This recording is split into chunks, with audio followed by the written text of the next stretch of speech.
Olá a todos, meu nome é Sérgio Saraiva, sou o presidente da Rappi do Brasil desde janeiro do ano passado e queria falar um pouquinho sobre tecnologia, os impactos no dia a dia, liderança, pessoas, cultura, etc. Mas falando um pouquinho de mim antes, para que vocês entendam o contexto, eu tenho uma carreira de 20 anos de uma empresa, de uma cervejaria brasileira. Trabalhei em todas as áreas do negócio, morei fora do país, no Peru, e depois 5 anos na China. Fui o primeiro expatriado brasileiro a chegar na China. Tive um aprendizado significativo, eu diria assim, impressionante. Foi a abertura muito forte da economia chinesa para as operações internacionais. E nesses 5 anos eu cheguei numa operação que estava mal começando e saí, tinha 45 mil funcionários só na China. Então, um aprendizado de crescimento exponencial, 99%, 90 e tantos por cento por aquisição, mas um aprendizado bastante relevante. Ao mesmo tempo, depois fui ser empreendedor no Brasil, de uma empresa de cadeiras, depois de uma empresa de sorvetes. Montei 2 empresas junto com colegas no Cubo, uma delas está lá até hoje, e depois fui passar para uma adquirente antes de chegar no Rappi, que é onde eu estou hoje. Então, acho que a experiência que eu tenho, e aí estou aqui para compartilhar com vocês, é uma experiência que pega setores de consumo, pega todas as áreas dessa empresa de setor de consumo, como empreendedor de empresa média e razoavelmente grande, de uma empresa aberta, gigantesca, e também de uma empresa que é uma startup que está num momento, tem estado em momentos de crescimento exponencial, né, de hypergrowth. E eu queria que vocês ficassem muito abertos, no final a gente vai ter um tempinho, queria que vocês ficassem muito abertos a fazer perguntas, façam perguntas que acharem conveniente, podem fazer perguntas difíceis e, à medida do possível, eu vou tentar responder o que for aplicável.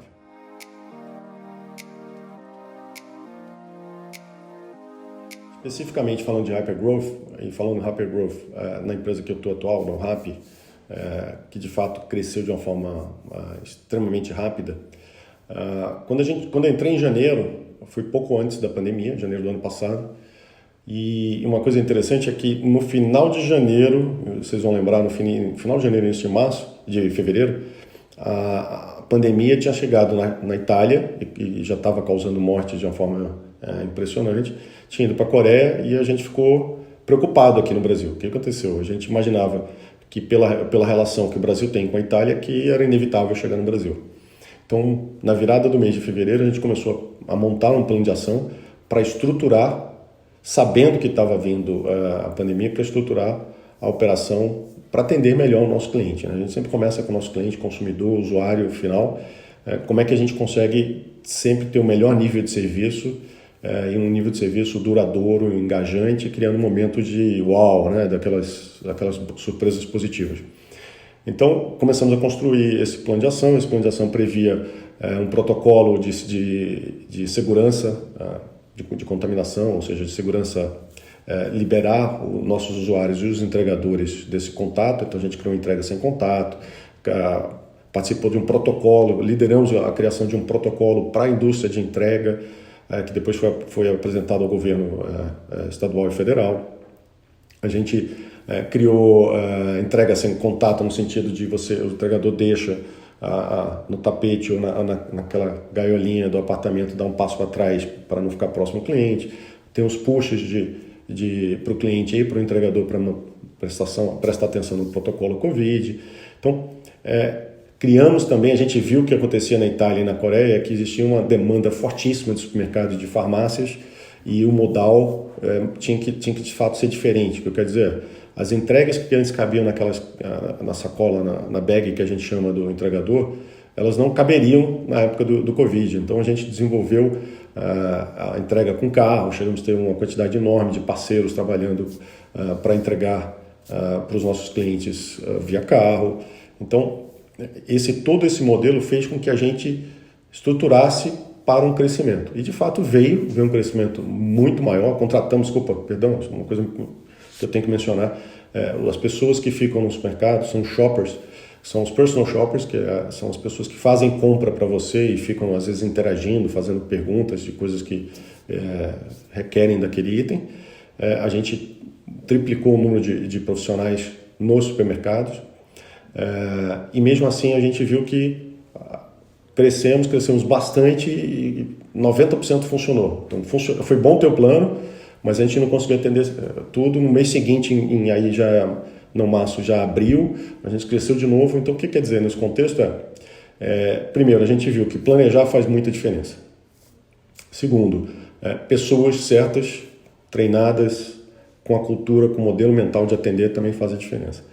Em paralelo, quando a gente olhou a estrutura que estava vindo, a gente montou uma estrutura regional para atender os nossos clientes. Então a gente criou 6, que a gente chama General Managers, gerentes gerais regionais, para atender nossos clientes nessas regionais espalhadas pelo Brasil. Não adiantava olhar só de São Paulo para o Brasil inteiro. A cultura, o processo de gestão, tudo foi revisto. Mas uma coisa foi fundamental para esse crescimento. As pessoas precisam ter comunicação, as pessoas saber o motivo daquela ação, daquela iniciativa e o porquê que elas estão fazendo no contexto de cada contribuição individual. Então a gente criou, desde a primeira semana de pandemia, uma reunião de 45 minutos semanal com toda a companhia.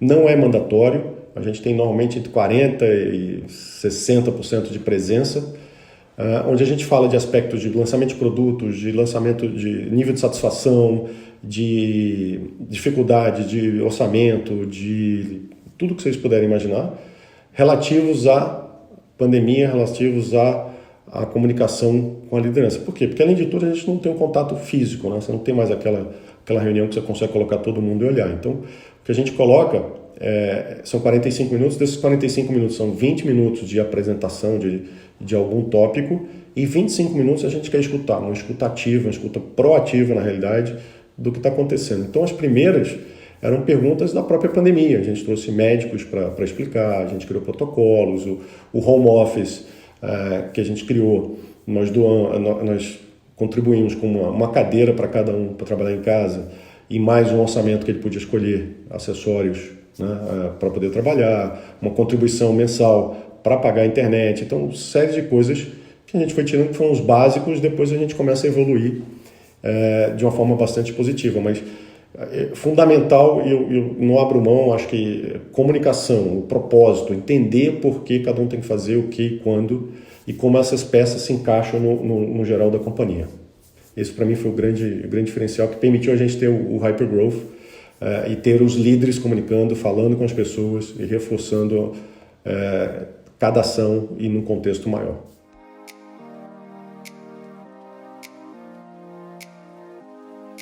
Então, uma coisa importante que a gente não pode deixar de mencionar é como tecnologia foi o grande pilar desse hypergrowth que a gente está falando, né? Acho que uma coisa importante primeiro, e a gente nunca esquece disso, isso é o core da companhia, a gente é muito centrado, muito focado no usuário. É uma coisa até meio obsessiva o quanto a gente está buscando toda hora forma diferente de encantar o usuário, de se antecipar ao próprio usuário. Então, na época, quando você olha o Covid do ano passado para cá, a gente tinha o que nós chamamos de verticais de negócios. Então, tinha restaurantes, tinha farmácias, supermercados e bebidas. Lançamos, então, supermercados e farmácias ganharam uma velocidade gigantesca, como eu acabei de falar, um crescimento, de fato, quase que exponencial mesmo, e, ao mesmo tempo, outras verticais se faziam necessárias. Então, baseado em que atender o cliente, a gente lançou e-commerce, a gente lançou viagens, lançamos banco, lançamos aí um pouco mais para o B2B, mas o Last Mile, que é dark stores, que são os pequenos armazéns das empresas nas regiões, e a gente continua lançando produtos a toda hora. Então, por que a gente lança isso, né? Por que a gente colocou? Foi uma intuição? Foi alguém que dormiu de um jeito? Foi o Sérgio que pensou? Não. Foi escutando nossos clientes. Então a gente usa uma base de dados gigantesca, sabendo que os nossos usuários estão transitando nessas verticais de negócio e a gente usa essa informação para ver que tipo de produto eles estão usando e que tipo de produto eu consigo ofertar baseado no que ele já usa. Então, aí bastante de dados.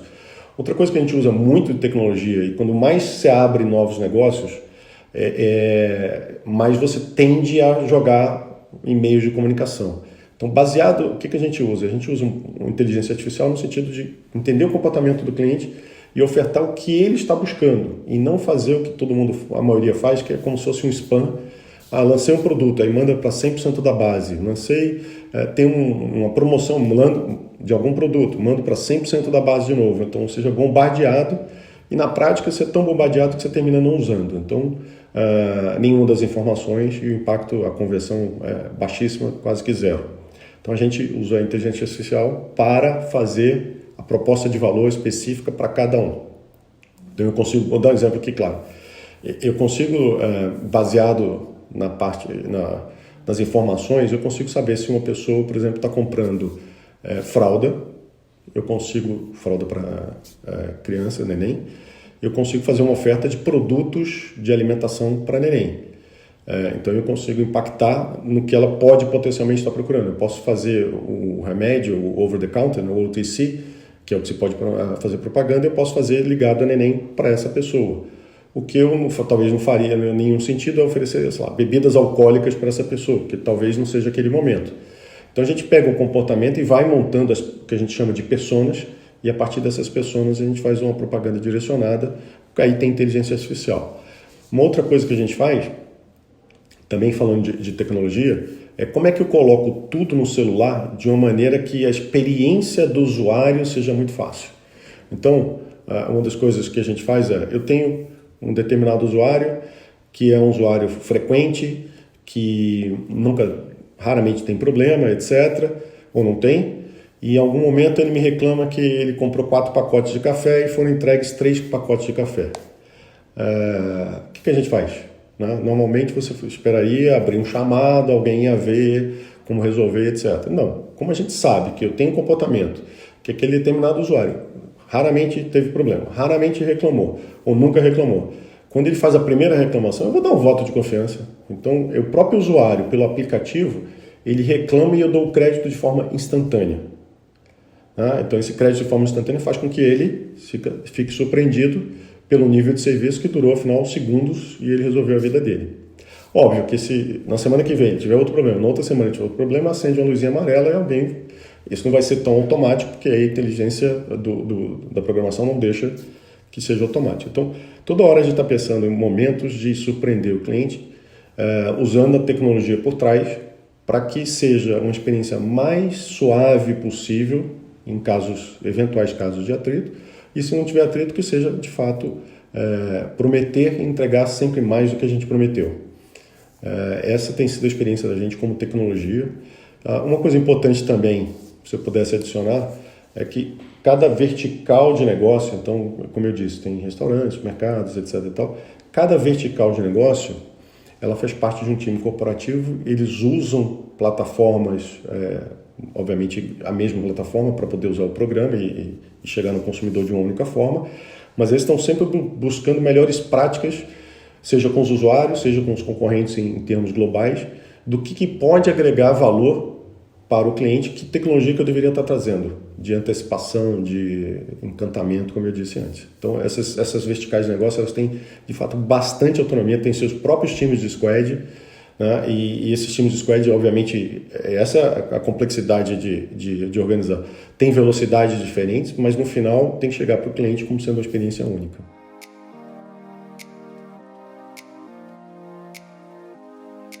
Tá, ótima pergunta. Falando sobre inovação, inovação para a gente ela é fundamental para mudar o hábito do consumidor. Vou explicar melhor. A Rappi, na realidade, já é um super app, um super aplicativo. E o que significa ser um super aplicativo? Acho que é importante que todos entendam. Super aplicativo é uma área local única, um local único, onde tem um ícone. Você vai abrir aquele ícone e você vai resolver sua vida de uma forma geral. Como se você quisesse resolver, sei lá, além das verticais de negócio, mas se você quisesse resolver um serviço, um pagamento, alguma coisa num único botão. Por que isso? Né? Por que existe essa aposta?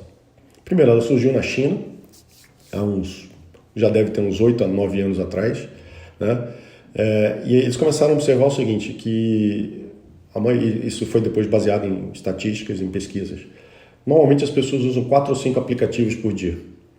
Então, o que significa? Que você tem muitos aplicativos, no final você vai deixando lá, o próprio sistema vai colocando em backup, etc., vai deixando que você não fique tão fácil de usar, e ao mesmo tempo, em algum momento, você vai tendo vídeo, você vai tendo foto, você vai tendo mensagem que aquilo vai ocupando, e no final você vai terminar de deletar aquele aplicativo que você não usa menos, com tanta frequência. Então a aposta é, olha, se eu tivesse um único aplicativo que faça tudo, ótimo. Então o que significa isso? Toda hora eu tenho que estar lançando produtos fazendo com que o nosso aplicativo se torne cada vez mais relevante. Então ele começou com restaurantes. Tá ok, o nosso plano já era Super App, mas ele começou com restaurante. Olha, normalmente as pessoas pedem restaurante 1-2 vezes por semana, na média. Alguns pedem mais, mas na média 2 vezes por semana. Então, mas 2 vezes por semana não é relevante para a gente se tornar um super aplicativo. E aí a gente foi entendendo com os usuários o que seriam demandas futuras deles. Então, daí veio supermercado, daí veio farmácia. Então, vamos lá, restaurante você pede 2 vezes por semana, eventualmente um pouco mais. Ok, supermercado, você pede uma. Ok, farmácia, pede uma a cada 10 dias, depende se você tem criança, se você tem uma pessoa mais de idade, se você tem consumo. Mas normalmente é a cada 10 dias. E-commerce, que é outra vertical que a gente lançou. Uma vez por mês, mandar um presente, um aniversário, alguma coisa. Né? Então a gente foi procurando ocasiões para que toda hora a gente estivesse interagindo. E o produto que lançamos na virada do ano, que foi o banco, que começou com um cartão, que tem cashback dentro do ecossistema e fora do ecossistema, é o único cartão que tem o maior cashback permanente. O objetivo aqui é que você use o cartão em outras ocasiões, não só quando você está dentro do Rappi. Né? Então, se você foi pagar um posto de gasolina, usar o cartão, você vai ter um cashback e usa o cartão do Rappi. Eu sei, na realidade, o que está acontecendo com a sua vida e consigo te propor produtos melhores para você. Então, todo momento a gente está procurando trazer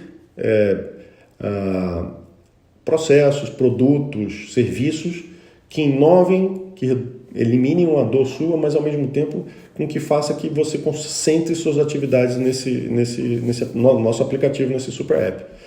E aí, isso é infindável. Vou dar um exemplo aqui de inovação que acho que é bastante legal. Eu tenho o hábito de 2 vezes por mês participar em focus groups. E aí, com um pouco de zoom, no Zoom agora, você consegue colocar escondido, você fica escutando, nada muito demorado, mas bastante relevante para a gente entender. Então, o que acontece?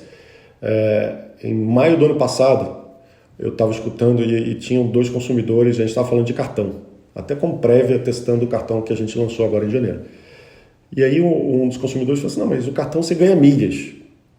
Aí o outro vira e falou assim, é verdade, só que milhas agora, em maio de 2020, não tem o que fazer. Eu não vou viajar, eu não vou ficar no hotel, para mim não faz muita diferença. E a gente registrou aquilo ali e depois veio e falou assim, tá bom, o que eu posso fazer com milhas então para quem não está usando milhas? E surgiu uma ideia de como eu transfiro a milha que você tem no seu programa de milhagem, e aí hoje já são 5 parceiros nossos, os 5 maiores do Brasil, e transformamos esses pontos em Rappi créditos, de uma maneira que você possa comprar um hambúrguer, uma farmácia, um supermercado, o que você quiser, e aí você consiga usar o seu cartão que você estava guardando ponto para viajar para resolver um problema que você tem hoje. Então, essa escutativa é muito rica no sentido de agregar valor ao cliente. O cliente não sabia o que fazer com as milhas em transformar créditos, mas a gente foi lá e conseguiu achar uma solução hoje e, de fato, é um produto de sucesso. Então, escutativa faz muita diferença.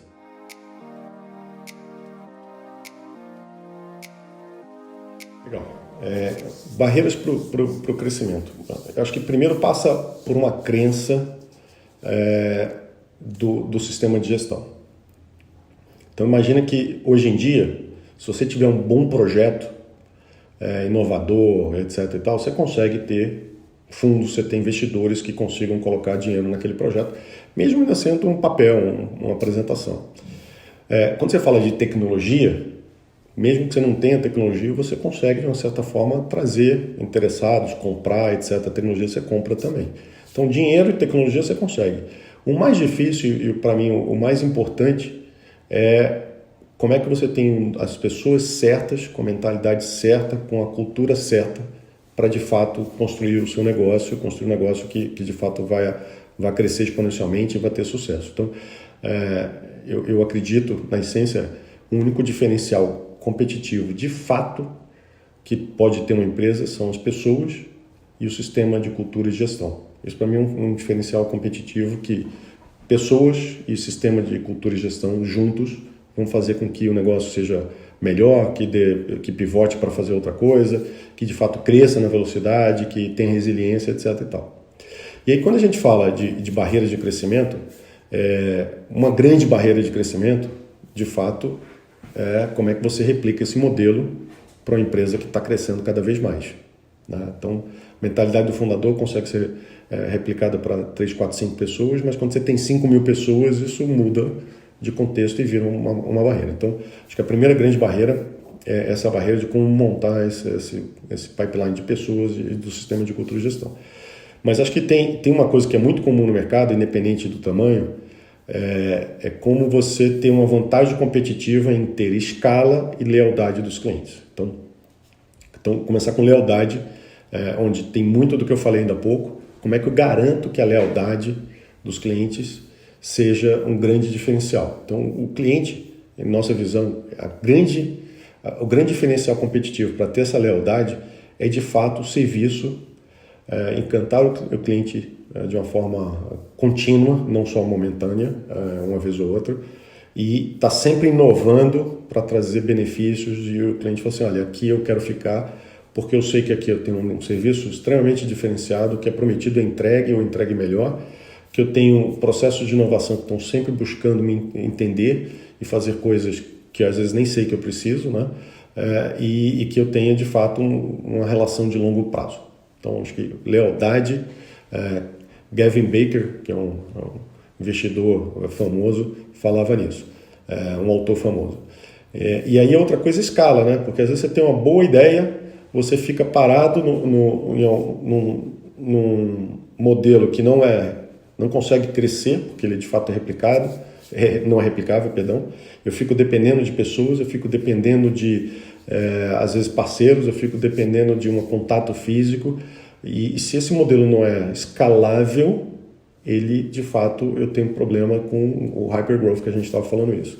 Então, mas eu diria, resumindo, pessoas, um sistema de gestão, cultura que esteja altamente replicável e permita crescimento.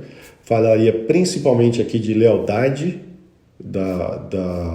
dos clientes, nas formas que a gente já falou, e um produto que seja escalável. Então, se eu tenho um produto que é uma consultoria, como é que eu transformo essa consultoria de uma forma escalável?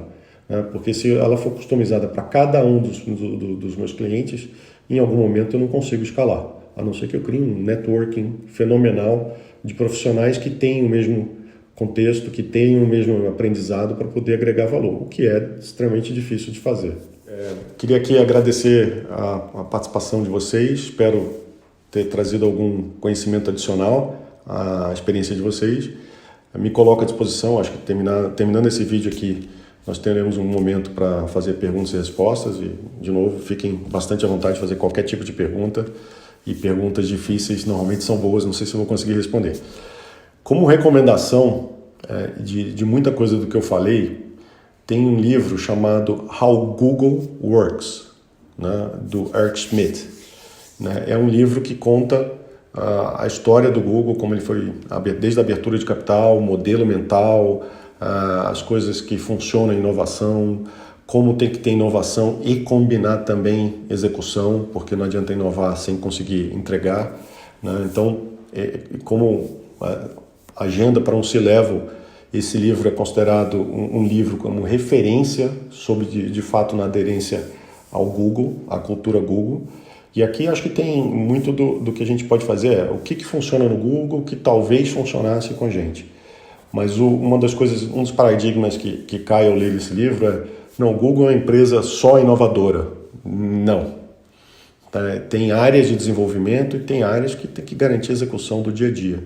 Né? Então isso é muito bom, tem exemplos práticos, recomendo fortemente uma leitura, e é uma leitura muito tranquila e muito enriquecedora. Ok?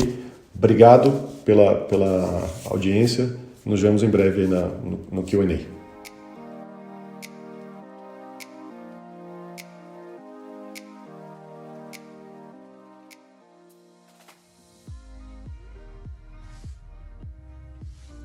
Olá, boa tarde a todos que estão acompanhando a Biz Impact. Boa tarde, Sérgio, tudo bem? Boa tarde, Leandro. Tudo jóia? Tudo bem. Cara, experiência espetacular poder ouvir um pouco mais da jornada do RAP.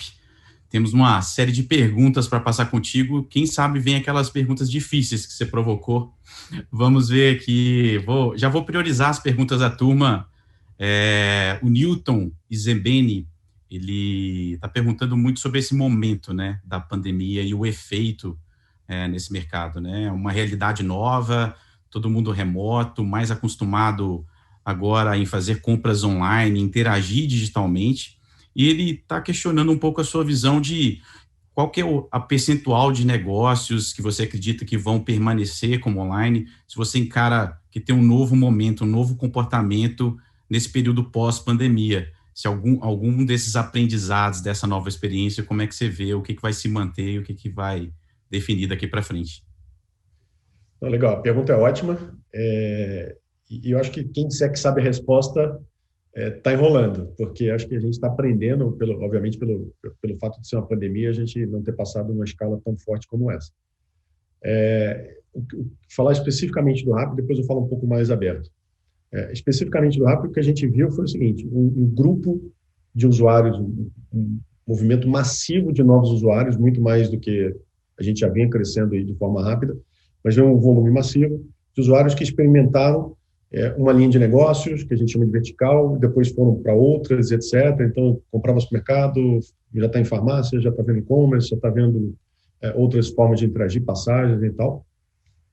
E esses usuários que a gente imagina que esses usuários, depois de um ano e meio de pandemia, chegaram e vão continuar. O que deve acontecer é que, provavelmente, a frequência, provavelmente o tamanho da compra, do ticket médio, seja impactado muito em função do que talvez as pessoas queiram sair de casa e respirar um pouco, etc. E faz parte, acho que todo mundo passa por isso e sente falta na sua maioria. Então, acho que mudou o hábito. Um ano e meio, existem estatísticas depois de 90 dias, os consumidores, os seres humanos mudam de hábito. Então, um ano e meio mudou o hábito. Porém, esse hábito ele vai de uma certa maneira se acomodar, né? Então, por isso que toda hora a gente está lançando novas verticais de negócio para engajar mais o usuário. Então, na resposta com o Rappi, eu diria que veio para ficar e a sociedade mudou e o comércio mudou e as relações de compra e de transações vieram e não voltam mais. Agora, quando eu olho como sociedade como um todo, o que eu acho que vai acontecer vai ser nenhum nem outro, vai ser um híbrido, né?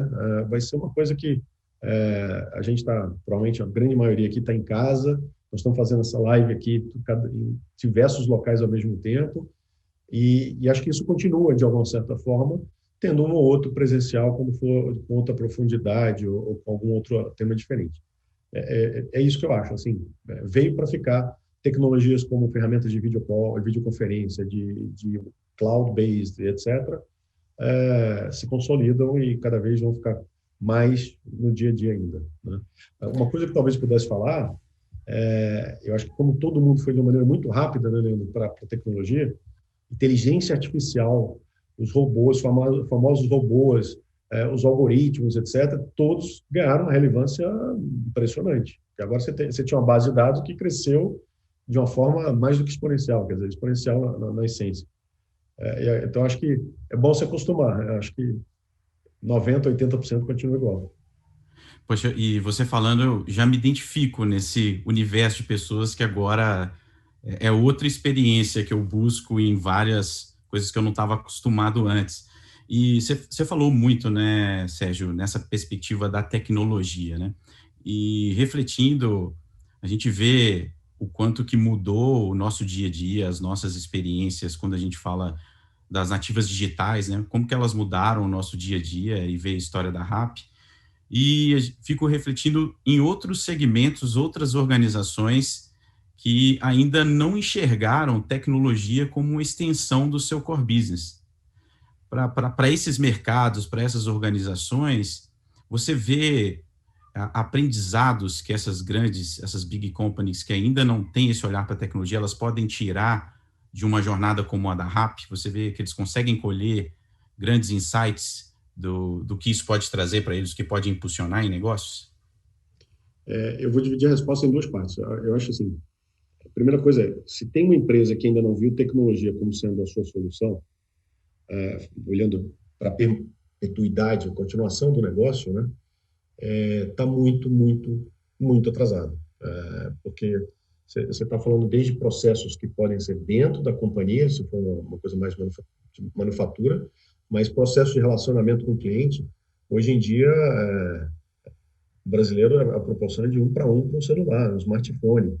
Então, aí tem um mercado e todos os players. Eu não consigo pensar numa indústria que ainda não tenha ido como indústria, talvez um outro player dessa indústria não tenha ido.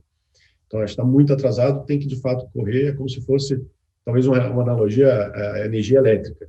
Você vai continuar, quem adotou a energia elétrica voou, né? E quem não, continua ali, mas em algum momento deixou de existir. Então, acho que essa é a primeira parte. A segunda parte, eu acho que o que a gente pode passar, eu acho que isso aqui são duas coisas. Como modelo de negócio, colaboração, e também dados. Mas eu vou explicar, então, primeiro colaboração.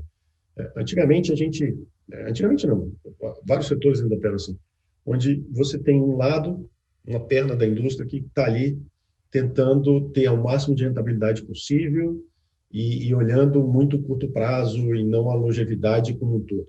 Você tem empresas como a nossa que criam um ecossistema, mas que colabora, que ela está aqui assim, muito mais interessado em ter uma rentabilidade que precisa ter para poder crescer o negócio, mas o interessado é que todas as partes tenham um equilíbrio e que aquele ecossistema cresça. Porque se crescer e todo mundo ganhar, todo mundo ganha, logo a gente ganha também. Então, o mundo está indo para esse lado de colaboração. Você vê uma série de soluções de empresas grandes que estão crescendo de uma forma exponencial e tomando proporções significativas, porque pensam em colaboração. Então, acho que esse para mim, é um ponto que tem que ser considerado. Não adianta pensar de uma forma do passado. Acho que a forma para frente é essa. E aí, outra coisa que eu ia falar, dados, né? Então, mas não é dado de você fazer uma planilha em Excel e falar assim, agora eu tenho meus dados, mas como é que eu uso o dado para gerar insights, para gerar inovação, para gerar conhecimento de cliente. Então, aquele exemplo que eu dei do cartão de milhas, que você transformou em dinheiro, em Rapicréditos, que a gente chama, para você comprar qualquer coisa dentro do aplicativo, aquilo foi um insight, mas a gente foi lá pegar dado. Quer dizer, a base, como funcionava, o contexto, fez um teste, o resultado desse teste, o que veio de utilização, perfil, etc., para poder transformar num produto de realmente um grande sucesso. E quem não usa dado hoje em dia está fadado a ser engolido pelo concorrente. Puxa, aí faz muito sentido, né? Ele reforça o raciocínio de olhar o consumidor, o cliente, como o grande foco, né? O que é dor para ele hoje, o que é oportunidade que ele está buscando de ganho, encarar, como você falou, muito como uma plataforma, né? Não encarar as coisas isoladas, estabelecendo negócios, parcerias. Bem legal essa perspectiva, viu, Sérgio? E você falou muito quanto que a cultura impulsiona isso, né? Você falou muito do desenvolvimento do time, a importância de quem está envolvido nessa jornada. Você acredita que para ser capaz de gerar esse ciclo de experimentação nessa velocidade, o time ter esses insights, isso muda até outros ferramentais? Você falou muito do modelo de gestão, né? Isso muda a forma como o Rappi hoje contrata e como ele reconhece e ele promove pessoas, ele traz um pouco de novos ingredientes aí? A gente traz. A gente sempre... Então, eu vou reforçar um pouquinho, assim. Reforço que o único diferencial competitivo, na minha visão, na visão da companhia, são pessoas. O resto você consegue, de uma certa forma, obter. Ok. Então, qual o perfil da pessoa que você quer no nosso negócio, né? Qual o perfil que a gente está buscando? Pessoas que tenham atitude e pessoas que tenham essa cabeça de empreendedor. Não precisa ser um mega do empreendedor. Estou pensando o seguinte, talvez não tenha tido um negócio, mas eu penso como um dono, eu tenho atitude, e eu fico incomodado quando tem um cliente insatisfeito, quando tem um processo que não está redondo, né? Eu tenho essa proatividade. Então, a gente tenta recrutar nos níveis mais sênior pessoas que têm ou montaram um negócio, venderam um negócio, ou faliram, ou tiveram uma participação societária em algum negócio pequeno, médio, o que seja. Por quê? Porque esse cara, ao pensar como dono, ele vê a companhia indo para um lado e ele fala, não, isso aqui está errado, levanta a mão. E a gente não quer pessoas que simplesmente executem, né? Então, e obviamente, às vezes a gente erra, e faz parte do processo de inovação, a gente sabe disso. E o que a gente tem aprendido, então, primeiro, esse empreendedor, segundo, aprender com os erros. E toda vez que tem um erro, o que a gente fala é o pós-mortem, né? O que aconteceu no dia seguinte, junta todo mundo e vê assim, tipo, ó, mesmo quem não fez o erro, para participar daquele processo de aprendizado. Então, são, sabe, 2 pessoas de um time de 20 que cometeram um erro, chama os 20, não para expor os dois, mas para os dois dizerem o que eles fizeram certo e o que eles fizeram errado, porque gerou um aprendizado para todo mundo. Daí, esse mesmo erro não vai acontecer de novo, a gente vai e aí evolui de uma forma contínua e evolui mais rápido, né? Então, acho que essa é a cabeça, empreendedor, aprender com erro, inovação, e esse processo, eu diria assim, é um processo bem intenso e, ao mesmo tempo, bem divertido também. Bem legal, Sérgio. E a Isabela Butcher aqui está querendo pegar um pouco mais de spoilers do futuro do Rap. E ela está perguntando o que você pode contar para a gente sobre as novidades que vem aí no Rap. Se tem alguma novidade chegando que você pode adiantar. Então, Isabela, eu não vou poder responder, mas o que eu posso dizer é o seguinte, tem novidade sim vindo, a gente está sempre melhorando. A gente lançou um produto recente, que talvez eu possa falar, porque já é público, mas talvez nem todos conheçam, então passa, de uma certa forma, a ser novidade. A gente entendendo, olha que coisa bacana, a gente fala muito que é centrado no consumidor, entender os hábitos com fatos e dados. Então, eu não posso falar por todas as cidades, porque com pandemia eu não saí de São Paulo. Então, mas você vê aqui em São Paulo uma frequência cada vez maior de apartamentos de 20, 22, 24, 28 metros quadrados, ou seja, os apartamentos se enxugaram de uma forma impressionante. E esses apartamentos, então, o que acontece? Não tem um espaço com geladeira, tem espaço com frigobar, tem espaço para uma despensa, tem espaço para uma prateleira. Então, o local de armazenamento de alimentos diminuiu de uma forma impressionante. O que a gente entendeu com essa sacada? Que a gente precisava ter uma entrega mais rápida, porque esse cara não tem estoque, não tem nada, e, ao mesmo tempo, a das ofertas que ele estava mais acostumado a comprar. E tinha que ser uma coisa muito, muito, muito rápida. Eu estou repetindo rápido porque a gente lançou o Rap Turbo. O que é isso? A gente promete entregar os 1.000 itens mais vendidos no seu bairro em menos de 10 minutos. Então, você está fazendo uma macarronada, né? Esqueceu o queijo ralado em 10 minutos na sua casa. Você acabou a cerveja em 10 minutos na sua casa. Isso, de uma certa forma, parece uma coisa simples, mas entregar em 10 minutos do pedido até na sua casa, ele requer uma coordenação de tempo de seleção do produto, a entrega, e o motorista, o entregador, ele não vai, a gente não estimula de forma nenhuma que ele ultrapasse o limite de velocidade. Então, tem que ser eficiência e eficácia ao mesmo tempo do processo. Então, é isso que eu posso falar, mas eu não posso falar mais que isso, até porque tira um pouquinho do segredo, né? Da novidade. Sem dúvida, tira um pouquinho da emoção na hora que a gente experimentar as novas features aí, Sérgio. Tem mais uma pergunta do Paulo Henrique, ele pede para você contar um pouquinho, principalmente desse cenário, né, de velocidade de escala, a solução que o Rap vem endereçar, o momento de mercado que vem impulsionando também. Quais são os desafios que você mapearia do momento atual? E ele até cita alguns, né? Seria concorrência, seria fidelidade do cliente, ou criar novos negócios, ou até a própria contratação de pessoas para acompanhar a velocidade do crescimento do Rap. O que você pode falar um pouquinho para a gente de principais desafios que vocês estão tentando endereçar? Eu acho que o Paulo já respondeu. Todos esses. Está fazendo a prova e tem todas as alternativas acima. Eu acho que é isso.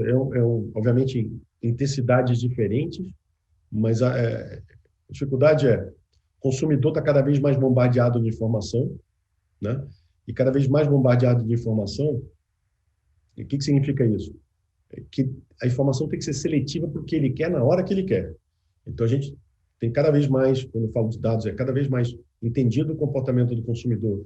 E ser um super aplicativo, Leandro, é uma coisa muito bacana, porque é o seguinte, como a gente tem um consumidor que está usando vários tipos de serviço ao mesmo tempo, eu consigo prever ou estimular que ele tenha um consumo de algum item baseado no comportamento dele. Eu consigo saber a idade, se tem filhos, pelo que compra, se tem neném, e aí você consegue dar uma oferta precisa e não receber 100 e-mails e mensagens por dia, como todos nós somos bombardeados, que no final você não vê nenhum dos 100, né? Então, pessoas também é uma dificuldade. Eu acho que de uma forma como um todo, mas eu acho que o segredo aqui, quando você cria um ambiente que é um ambiente inovador, que é um ambiente que você tem autonomia, que você tem uma cultura de liberdade, que qualquer um pode falar e vai te escutar de forma ativa, e consegue criar esse contexto, fica um pouco mais fácil sobreviver a essas dificuldades que o Paulo muito bem listou. Então, eu sou pernambucano de origem, né? Tem uma frase lá que é assim, rapadura é doce, mas não é mole, não. Então, é mais por aí. Bacana, Sérgio. E você falou muito disso, né? Desse ciclo de experimentação e o sobre errar, né? E como que se reúne depois e aprende, né? E como é que isso retroalimenta esse sistema. E sem dúvidas, quando você fala do modelo de gestão e a velocidade como o time toca hoje no RAP, deu para ficar claro que alinhamento é fundamental para gerar essa autonomia do time. Uhum. Você vê que isso é um dos fatores que acelera a capacidade do RAP hoje de lançar experimentos, de testar novas coisas, está muito atrelado a esse raciocínio de alinhamento que você comentou? Eu diria que sim, e esse alinhamento, cara, eu vou dizer assim, a gente é obcecado por entender o consumidor. O que eu falei, ele não é da boca para fora, assim, a gente é bastante obcecado. Então, o que significa isso? Que quando você está com esses dados, você está entendendo o que tá acontecendo e tentando cada vez mais encantar o cliente, ele começa a responder, ele começa a ter fidelidade.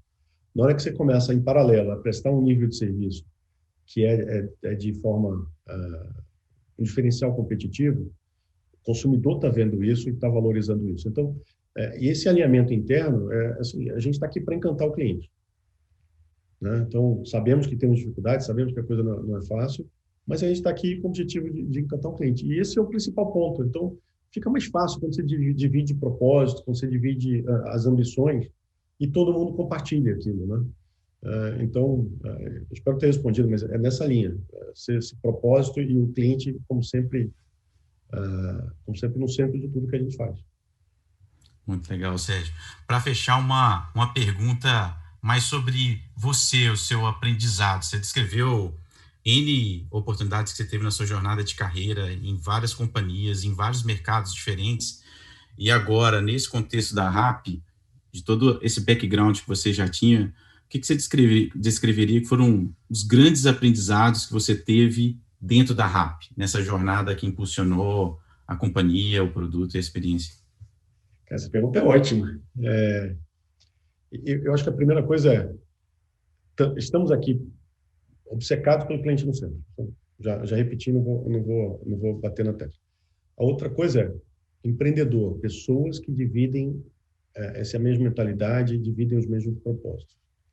A terceira coisa a gente tem que tentar, tem que fazer os projetos, os testes AB que se fala, porque ali gera muito aprendizado. E aí está o negócio, né? Você vai fazer um teste AB, se ele for um pouquinho maior, um pouquinho menor, ele pode impactar muito o usuário. Então, você tem que ser muito atento para, ao fazer um teste, não terminar perdendo o usuário. A quarta coisa cara, a gente é uma empresa leve. Assim, uma empresa, o serviço da gente, que a gente presta, é um serviço estressante, porque, olha, a gente trabalha 7 dias por semana, 24 horas por dia. Só teve 6 horas no ano passado que a gente não operou, né? Que foram as 6 primeiras horas do Natal. Só isso. Então, dá para imaginar o quanto é estressante, né? O quanto pode ser estressante. E aí você tem, às vezes, uma pessoa comprando uma farmácia que tem um remédio que faz a falta se não chegar no tempo. Então, se você não criar esse contexto e as pessoas não entenderem isso, né? E não se procurarem aprender e se divertir, quando eu falo divertir, aqui você está prestando um serviço que tem que dar um momento de encantamento e você também tem que ter diversão, fun, né, que se fala em inglês. Senão vai te fazer mal. E acho que é isso que a gente está tentando construir, né? Somos um time já grande e tem perspectiva de estar crescendo de uma forma impressionante, mas é criar essa cultura, principalmente da liberdade, do de se divertir no trabalho, no bom sentido da coisa. Espetacular, Sérgio. Poxa, muito obrigado por você ter aceitado o convite para compartilhar sua experiência, o cenário do RAP aqui com a gente. Parabéns pelo sucesso do RAP, para você e para todo o time lá do RAP. Muito obrigado. Obrigado, Leandro. Obrigado a todo o time CT e obrigado pela audiência. Espero ter contribuído de alguma forma. Valeu, obrigado. Obrigado a todos, pessoal. Um abraço.